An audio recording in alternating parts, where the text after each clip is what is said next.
And we're back with another episode of Cult Classic Neo. I'm your host, Michael T. Shamborn III. Back out here in the wilds, getting ready to get it on. Probably should have waited until daytime before we ventured off out here. But still getting used to this mouse and keyboard chicanery, but we'll get there. Don't you worry, good people. We will get there. Switch up to the... So we're basically out in the wilds. I'm not going to venture too far from the house because it is nighttime and that's when zombies and all kinds of other crazy like to come out, although I may be confusing that with Terraria. Either way, we want to stick close to the house to remain safe and not get killed, while our whole purpose here is to explore the planet and figure some stuff out. Planting the seeds in tilled soil will have an effect, he says. Or she says. I guess an AI doesn't really have gender. But it's all good. Again, back at it with Starbound. As I said in the previous video, hopefully you had a chance to check that out. If you didn't, go watch that one first and then come back. We got plenty of hanging out to do over the next however many thousands of years we'll be here on YouTube hanging, playing games and loving them. But I was talking about my excitement about Starbound having this... Oh, that's mud. I don't know why I thought that was stone. Probably because it looks like stone. But just being excited about how Starbound is going to grant us an opportunity with its new build to play a more, or at least that's what I'm hoping is going to happen, a more focused, a more directed game. I love open world games and adventures where I have complete agency to go where I want and imaginatively do whatever I want. But I also like there to be some structure to the game, some purpose for me being there other than just harvesting another bunch of stone and building another house. Sending me on a mission. So now Earth has been destroyed in this particular story. Hopefully that wasn't a spoiler for any of you. But Earth has been destroyed, and now in our escape, the navigation systems on our ship were destroyed as well. So now we really don't know where we're going. And that's troubling. But hopefully we're going to figure it out. All right, so I'm getting cotton fibers, which is good. This is good. Is this mud again? Nope, this should be stone this time. Cobblestone, I'll take it. There's also a treasure chest here with 4 pixels. I think, if memory serves me properly, friends, isn't pixels the money? Oh, they had a house already made for me. Look at that. With a bed and everything. Let's not stay in the bed, though, because I see trouble coming. Uh-huh, here they come. Here they come. Back out, back jump, fool. They are fast. Swinging this sword is not so fast. Is that a big owl in a sack? That dude is tough. Good lord, is this a boss fight? That was dope, man. So I guess I probably could have used this as my shelter instead of what I picked. All right, what is this energy source? Getting started. We are currently in orbit around an unknown world. The ship is heavily damaged and we are unable to leave orbit. I suggest you beam down to the planet using the teleporter, search for supplies, and perhaps a means to fixing the ship. So we get a reward of a big sack water balloon, I guess. I don't know. Anyway, that's cool. So we need to find an archaic energy source. So I'm wondering if we might not be best served turning this into our domicile. I don't know. It can't hurt to have 2 places to come back to. What's really going on here? Why do I... Oh. Cue that out. There we go. I was wondering why that wasn't working anymore. So I'm interested to see what I'm going to be able to craft now that we are making things happen.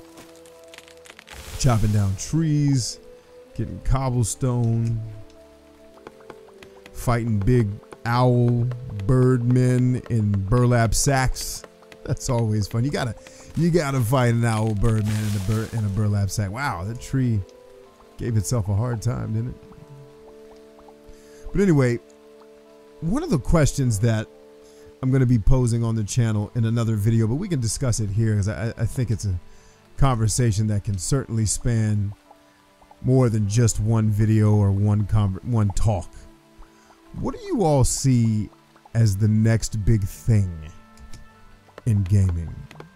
And by the time this video airs, I may have already done the other video, but you know, we can have similar conversations across multiple videos. Theoretically, if you're watching this, you may not have watched all the other videos I've made. All right, I don't want to get too far from the crib here. Let's go see what we can craft now that we have made some headway. But I really find it interesting, like if you go back in the day, as it were, and you look at what was hot when I started gaming, it was platformers, particularly 2D platformers, your Super Mario Worlds, Super Mario Brothers 2, that was hot, I guess at one point. Super Mario 2, Metroid, you know, one of my favorite games that you've actually seen on the channel if you've been keeping up. But I always found it interesting that we went from platformers and kind of action adventure games, and then that kind of carried us to 3D platformers, I'll say, with the introduction of the Nintendo 64 and the PlayStation. And then PlayStation 2 kind of expounded on that, but didn't do anything crazily different. Same with Dreamcast and Xbox. But what Xbox did do differently is it really, in my opinion, popularized the first-person shooter for consoles. Not that there weren't first-person shooters prior to Halo. There totally were. Or, excuse me, not Halo, like Call of Duty. Like the World War II ones. I mean, PCs have had... I've been playing first-person shooters on PCs since early 90s. You know, stuff like the original Wolfenstein. What else was there? There was Duke Nukem 3D, arguably my favorite first-person shooter. And it's just interesting to me to see, you know, first-person shooters. So if you say that the era of the first-person shooter was the 90s through today, basically, they didn't really start dying off until the later 2000s. Then what came next were these open world survival games where you got to gather gear, gather resources, eat. I hate the ones that make you eat and drink water. It's so tedious. I don't want to do any of that. Let's head back to the ship though, because no, we haven't found what she sent us to find yet. Let's keep exploring. But these types of games, you know, both 2D and 3D, these guys are tough, man. My question is, what's next? What is the next thing that we're going to get as it relates to gaming? And I've got some ideas about it. I've kind of had them milling around in my brain mind. And, you know, we go from shooters to these open world survival games to, you know, indie games hit the scene. And really there's this polarization of video games where it's like you either have AAA titles that are built to sell, you know, the new Call of Duties, the Battlefronts, which honestly they're games that really don't have all that much substance in terms of narrative substance. And I don't mean just cutscenes. I mean the narrative can be told through the world without speaking a word. The Witcher 3 was excellent at that. But these games really are made, they're built to sell, and to sell in bulk and sell as much as they can. And I don't blame them for that. I mean, you got to make your company profitable, right?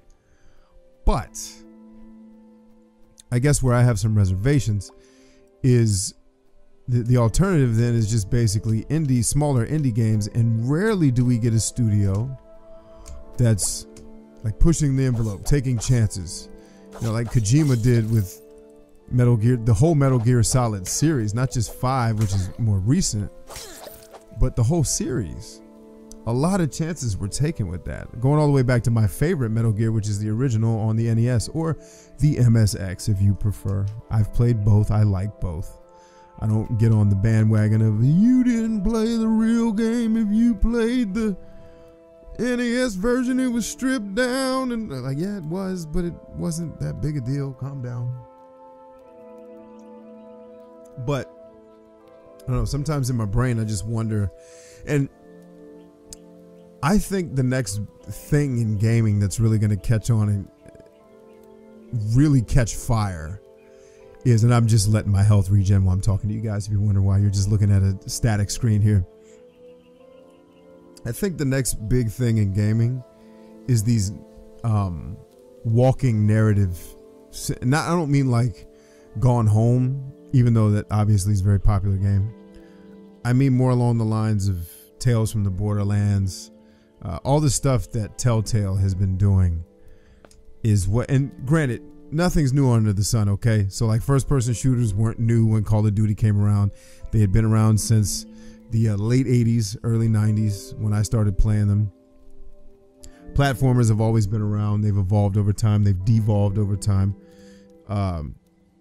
These open world survival games though, they're kind of a different breed, but we've also reached what I believe is a saturation point with them, where people are like, yeah, this is really cool, but I've done this in like 17 other games. At what point do we just say, all right, it's cool, I'm ready to move on to another genre? And I think it hasn't quite completely caught on yet, but I really do think that these made for console movies, that's what we'll call them, got some ore, or it can be turned into bars. Of course it can. Things like not Stranger Things, I'm thinking of Netflix now, the one that just came out with the Strange Times of the Strange People, Strange something, and then you got Tales from the Borderlands, you have The Walking Dead. I see so much of that happening on Steam now that's not Telltale or like the highly polished stuff, but just basically the visual novel I see getting some comeuppance. And here's why. Because mobile gaming is so huge in terms of the install base and the potential for a developer to sell a game. Now, it's very hard to do that. Mobile games don't typically sell very well. But having said that, I love the fact that these camps are every couple of steps. It's going to come in very handy. Something like The Walking Dead or Tales from the Borderlands is a lot easier to manipulate on a tablet and a phone than say something like Starbound. You know what I mean? Like, the games fit the platforms that have become most popular now, which is mobile devices.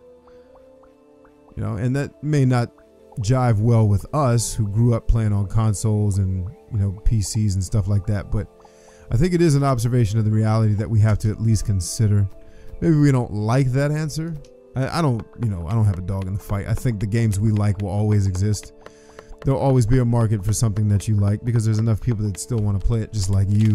And I don't really get into the gloom and doom of video games are over, man. It's just all it is AAA and indie now. And it's not entirely true, but there is some truth to it. But there's so many innovative games, and I hate to use the word innovative because it's a cliche that doesn't mean anything as it relates to playing video games, but we get new experiences that we get to enjoy. I mean, that's why we're in this game to begin with, right? At least that's why I got into this. And so it just makes me wonder, like, is the visual walking around novel the next big thing? And honestly, it's already big, but on a more prevalent scale, like that's what we see coming out all the time. And what I'd have to do to back this up, you know, is look up some actual sales figures.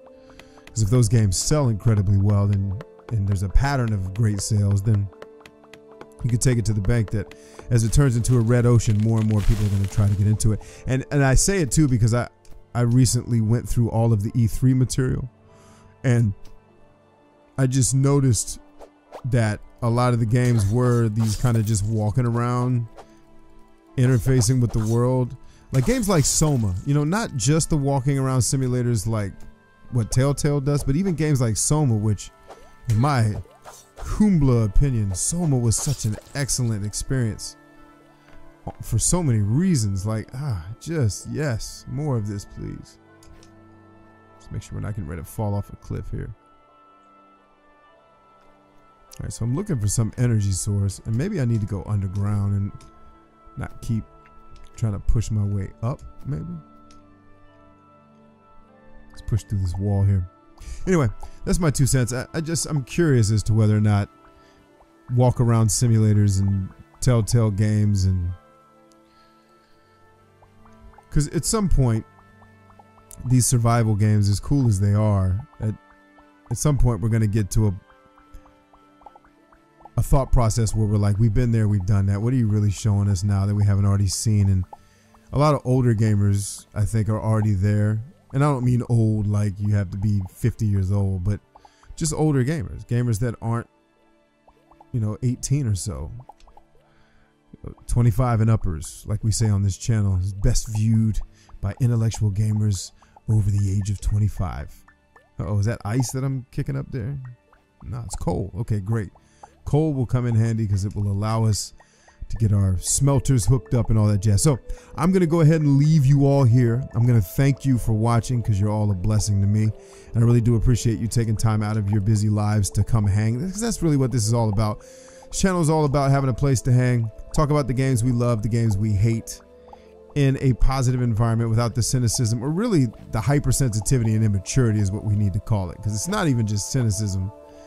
I know cynics who are perfectly rational, but the hyper emotional reactions to things that are, highly negative and not really doing anything to forward our craft. Like, it's one thing to critique and to call our developers and publishers out for their bad practices, but to what end? Like, what is our end game? Just to be the guy that called them out and get a YouTube video that gets a lot of views because it's a bunch of angry people?